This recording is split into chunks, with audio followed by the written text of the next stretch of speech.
2026 ခုနှစ်မေလ26 ရက်နေ့အတွက်ရရှိထားတဲ့မြန်မာပြည်တွင်းနိုင်ငံရေးစီးရေးသတင်းကောင်းစင်များအစီအစဉ်ကိုတင်ဆက်လိုက်ပါတယ်။စစ်ကော်မရှင်နဲ့နှိစက်တဲ့လူမိုက်အုပ်စုတစုကမူရစေဝါရောင်းဝယ်ခြင်းငွေညှစ်ခြင်းနဲ့လက်နက်တွေလည်းပေါ်တင်ကိုင်ဆောင်ထားကရန်ကားတာတွေလုပ်နေတော့လဲအာဏာပိုင်တွေကအရေးမယူဘူးလို့ဒေသခံတွေထံကသိရပါတယ်။မြန်မာစစ်အာဏာရှင်ကပြည်သူတွေအပေါ်ဖမ်းဆီးပြန်ပြီးဆွဲတာအရမစစ်သားစုဆောင်တာစတဲ့လုပ်ရက်တွေကိုပုံမတိုးမြင့်လှုံ့ဆော်လာတဲ့အပေါ်လူအခွင့်အရေးဆိုင်ရာအာဆီယံပါလီမန်အမတ်များအဖွဲ့ APHR ကပြစ်တင်ရှုတ်ချလိုက်ပြီးဒါကမျိုးဆက်တစ်ခုကိုခိုးယူနေတာဖြစ်တယ်လို့ထုတ်ပြန်ထားပါတယ်။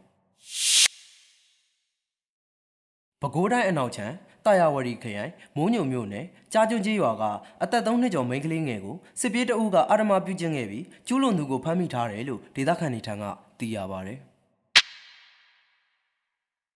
မကွေးတိုင်းစောမြို့နယ်ကြောက်ထုမြို့အနီးကရွာသားရွာကိုမေ26ရက်နေ့မနက်9နာရီခန့်မှာစစ်ကော်မရှင်တပ်ဖွဲ့ဝင်တွေကမိရှို့ခဲ့တယ်လို့ဒေသခံတွေထံကသိရပါတယ်။မန္တလေးမြင်းညံမြို့အနီးမှာစစ်ကော်မရှင်ရင်တန်းကိုတော်လှန်ရေးပူးပေါင်းတပ်တွေကမေလ24ရက်နေ့ကစောင့်ကြိုတိုက်ခိုက်ခဲ့ပြီးအရာရှိတဦးပါဝင်စစ်ကော်မရှင်တပ်ဖွဲ့ဝင်12ဦးသေဆုံးပြီးတနက်၄လက်နဲ့ဆက်ဆက်ပစ္စည်းများလည်းတင်စီရရှိခဲ့တယ်လို့ဒေတာရင်းစီရေးသတင်းရင်းမြစ်ကသိရပါတယ်။